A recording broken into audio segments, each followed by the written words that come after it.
እሺ ምን አረፈዳችሁ እንደተባለው እንግዲህ የኢትዮጵያ ሀገራዊ ምክክር ኮሚሽን ከግንቦት 21 ቀን ጀምሮ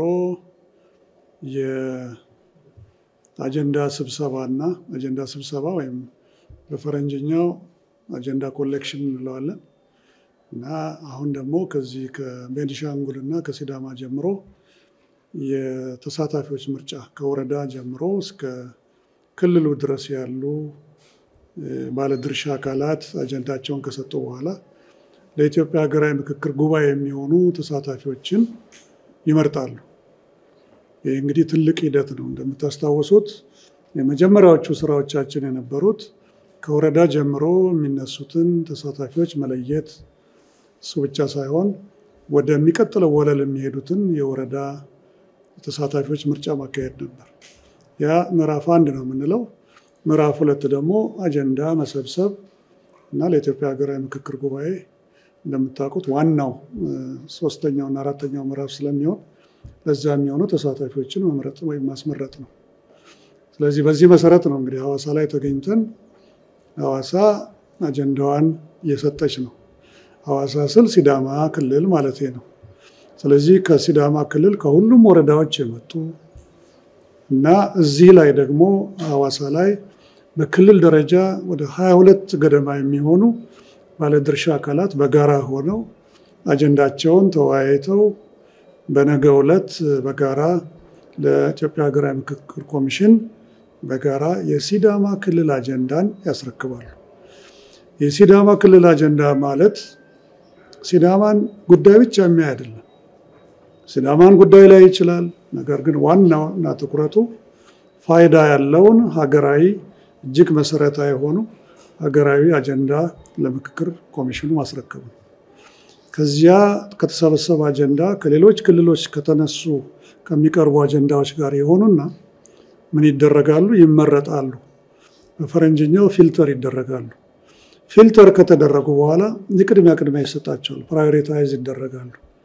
እነኛ ፕራዮሪታይዝ ወይም ደግሞ ቅድሚያ የተሰጣቸው አጀንዳዎች ለኢትዮጵያ ሀገራዊ ምክክር ጉባኤ ይዘጋጃሉ ማለት ነው።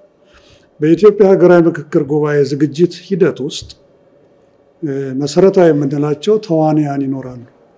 እነኚህም አመቻቾችና አወያዮች የምንላቸው ወይም አሁንም በፈረንጅኛው ፋሲሊቴተርስ እና ኮንቬነርስ የምንላቸው ናቸው።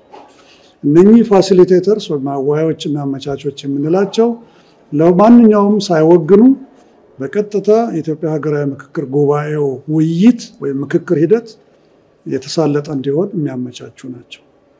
ከዚያ በኋላ የሚመጣው ከምክክሩ የሚነሳውን ምክረ ሐሳብ ለሚመለከተው ክፍል ለትግበራ ማስተላለፍ ነው የሚሆነው።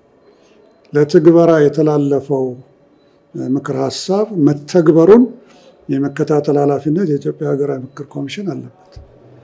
ምን ማለት ነው? ይሄ በዚህ ምክክር ሂደት ውስጥ ነጥረው የሚወጡ የአጀንዳ ምክረ ሐሳቦች መተግበር አለባቸው። መጨረሻ ላይ ለምሳሌ ህገ መንግስትን የሚመለከት ነገር ቢሆን ህገ መንግስትን የሚመለከት ምክረ ሐሳብ ከዚህ የኢትዮጵያ ሀገራዊ ምክክር ጉባኤ የሚወጣ ከሆነ ያ ቀጥታ ወደሚመለከተው ክፍል ይሄዳል።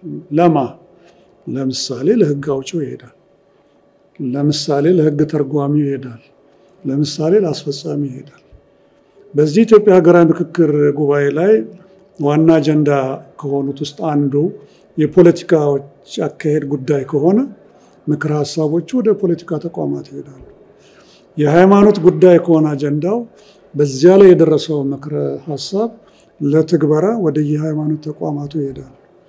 እነኚህ ምክረ ሐሳቡ የሄደባቸው ተቋማት እነኚህን የተመራላቸውን ስራዎች ሰርተው ለህዝባቸው የማሳወቅ ኃላፊነት አለባቸው።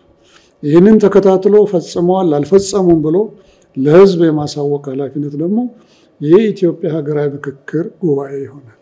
የኢትዮጵያ ሀገራዊ ምክክር ኮሚሽን ይሆናል። ይህ ትልቅ ስራ ነው። ያን ጊዜ ነው የኢትዮጵያ ሀገራዊ ምክክር ኮሚሽን ስራ ተጠናቀቀ የሚባለው። እንግዲህ በዚህ መሰረት አሁን ላይ እንደምታዩን ሲዳማ ላይ ነን። ነገ እንደ እግዚአብሔር ፈቃድ እዚህ ያለውን ስራችንን እናጠናቀቃለን። ምናልባት ሲዳማ ላይ ሳናጠናቀቅ የምንሄደው ስራ ቢሆን ሌሎቹም ጋር 4 ተቋማትን በተለየ መልኩ እናስተናግዳለን። እነኚህም ሃይማኖት ተቋማት፣ ፖለቲካ ፓርቲዎች፣ ዩኒቨርሲቲዎች ተወካዮቻቸውን ማለት ነው እና በመጨረሻ ላይ ታዋቂ ግለሰቦች ወይም ኤሚነንት ፐርሰናሊቲስ የምንላቸውን በተለየ መልኩ እናስተናግዳለን። እነኚህ የራሳቸው ጥያቄዎች ስላሏቸው ከየተቋማቱ ጋር በቀጣይ አስፈላጊውን ምክክር ከነሱ ጋር ካደረግን በኋላ የኢትዮጵያ ሀገራዊ ምክክር ኮሚሽን ምክር ቤቱ በሚሰጠው መመሪያ መሰረት እነሱም ለኢትዮጵያ ሀገራዊ ምክክር ጉባኤ የሚያስፈልጓቸውን ሰዎች እንዲመርጡ እናደርጋለን። ይሄ ለሁሉም ክልል የምናደርገው ነው የሚሆነው። ስለዚህ በዚህ መሰረት በአሁኑ ሰዓት እኔ ስናገር ማዕከላዊም ተመሳሳይ ስራ እየተሰራ ነው። ማዕከላዊም ከ4 ከ5 ቀን በኋላ እንደ ሲዳማ ስራውን ያጠቃልላል። በቀጣይነት ወደ አፋር እንሄዳለን፣ ወደ ሶማሌ ክልል እንሄዳለን፣ በቀጣይነት ኦሮሚያ አለን እና በቀጣይነት ደቡብ ምዕራብና ደቡብ መሄድ ይኖርብናል። ደቡብ በአሁኑ ሰዓት ያለው ክረምት ትንሽ ስለሚያውቅ ትንሽ ልንታገስ እንችላለን። ምናልባት መስከረም ዓመት በዓሎቹ ሲወጡ እናደርግ እንችላለን። እንደምታውቁት አሁን መስከረም ላይ ነው ያለነው።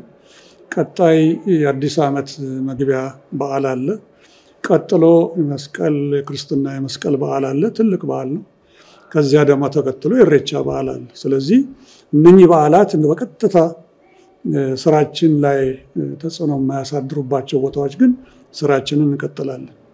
ስለዚህ በእኛ እምነት በእኔ እምነትና ተስፋ በመስከረም መጨረሻ በጥቅምት አጋማሽ ላይ ድረስ እነኚህን የጠቀስኳቸውን ክልሎች ኦሮሚያን ጨምሮ የአጀንዳ ስብሰባና ለትልቁ ጉባኤ ተሳታፊዎችን አስመርጠን እንጨርሳለን የሚል እምነት አለኝ።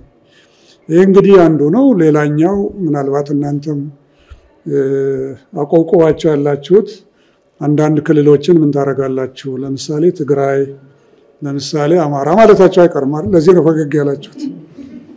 ስለዚህ ትግራይ ከአሁን በፊት በተደጋጋሚ የክልሉን ርዕሰ መስተዳድር ክቡር አቶ ጌታቸው ረዳን አግኝተን አነጋግረናል እና በማንኛውም ጊዜ በዚህ በዳያሎግ ሂደቱ እንደሚያምኑበት አስረግጠው ነግረውናል። ትግራይ ውስጥ ስንት ዞኖች ስንት ወረዳዎች እንዳሉ አስቀድመን እናውቃለን። ነገር ግን በአሁኑ ሰዓት ትግራይ አመራር እንግዲህ የራሳቸውን ስራዎች እየሰሩ ነው ያሉትና ሁኔታዎች ከተመቻቹና በአሁኑ ሰዓት መጀመር ትችላላችሁ ካሉን እኛ ሁሉን ዝግጁ ነን። በማንኛውም ሰዓት ወደ ትግራይ መግባት እንችላለን። ተባባሪዎች አሉን። ዩኒቨርሲቲዎች ተባባሪዎቻችን ናቸው እንደሌሎቹ ሁሉ። ስለዚህ በዚያ መሰረት ምንገባ ነው የሚሆነው። ስለዚህ የነሱን ይሁንታ በማንኛውም ሰዓት እናገኛለን ብለን እየጠበቅን ያለ ነው። የአማራ ክልል እንደሰማችሁት ወደ 1800 ገደማ የሚሆኑ ተባባሪዎችን አሰልጥነን ነበር። ግን ያለው ሁኔታ ስለማይመችና ሙሉ በሙሉ ስላልፈቀደ የኛ ተሳታፊዎች ደግሞ ከወረዳ ተጓጉዘው መጥተው ክልል ላይ በጋራ ተሰብስበው አጀንዳዎቻቸውን እና ልክ ሲዳማ እንዳደረግነው ሁሉ ሙሉውን ስራ መስራት ስላለባቸው ከተሳታፊዎች ልየታ መረጣ ጀምሮ የወረዳ እስከ ክልል ድረስ መሰራት ስላለበት ያ ጊዜ ስለሚፈጅ አሁንም በዛ አካባቢ ያለው የተረጋጋ ሰላም ለኛ ስራ ወሳኝ ስለሆነ ሌሎቹን ስራዎቻችንን እየጨረስን ምናልባት በአማራ ክልልም ሆነ በትግራይ ክልል ያለው ሁኔታ የተመቻቸ ይሆናል ብለን በፍጹም ተስፋ እየተጠባበቅን ያለ ነው። ስለዚህ እንግዲህ ስራዎቻችን ይሄንን ይመስላሉ እና በዚህ አጋጣሚ ሚዲያ በጣም ጥሩ ስራ እየሰራችሁ ነው። የኛም የሚዲያ ዲፓርትመንት አለ እና አቶ ጌራ የሚመሩት። ስለዚህ በጣም ተጠናክሮ መቀጠል አለበት። የኛ ስራ አብዛኛው መቶኛ እናንተ ሚዲያ ናችሁ።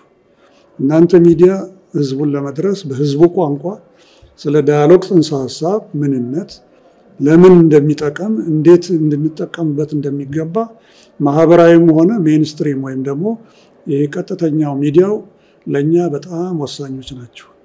በዚህ ምክንያት ነው እንግዲህ ህብረተሰባችን እንድረሰው ከተባለ ህብረተሰባችን ወደ ግጭት የወሰዱትን የተለያዩ አጀንዳዎችን በተለይ እጅግ መሰረታዊ የሆኑትን ነቅሶ አውጥቶ በንግግር በውይይት በመጨረሻም በምክክር ራሱ ይፍታቸው ከተባለ የሴቶችን አጀንዳ፣ የአካል ጉዳተኞችን አጀንዳ፣ የተፈናቀሉ ወገኖቻችንን አጀንዳ፣ የተገፉ ማርጂናላይዝድ የሆኑ ህብረተሰቦቻችንን አጀንዳ ወደፊት አምጥተን እቺ ኢትዮጵያ የምትባል ሀገር የሁላችንም ያረጋውያን የወጣቶች ይሁን ከተባለ በጋራ መክረንና ዘክረን የሀገራችንን ወደፊት ዕጣ ፈንታ እንወስን ከተባለ ምንም መፍትሄ የለንም ከምክክር ሌላ።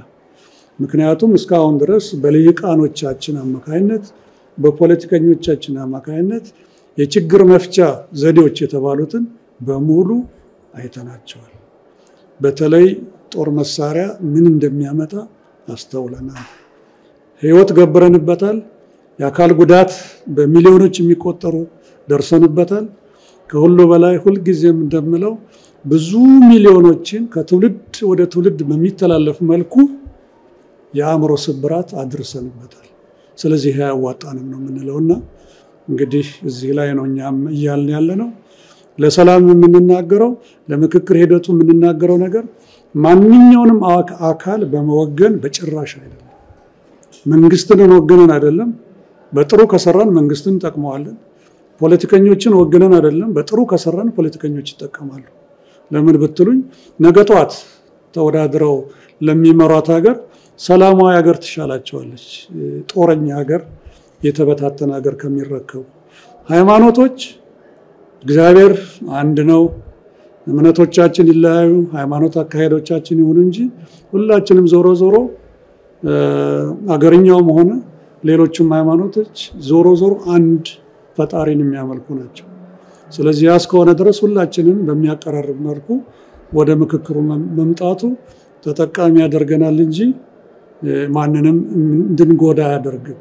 ስለዚህ ደግሜ ለእናንተ ምነግረው ቢኖር እናንተም እስካሁን ታውቁታላችሁ ኢትዮጵያ ሀገራዊ ምክክር ኮሚሽን አንዱን ቡድን ወግኖ የሚንቀሳቀስ አይደለም።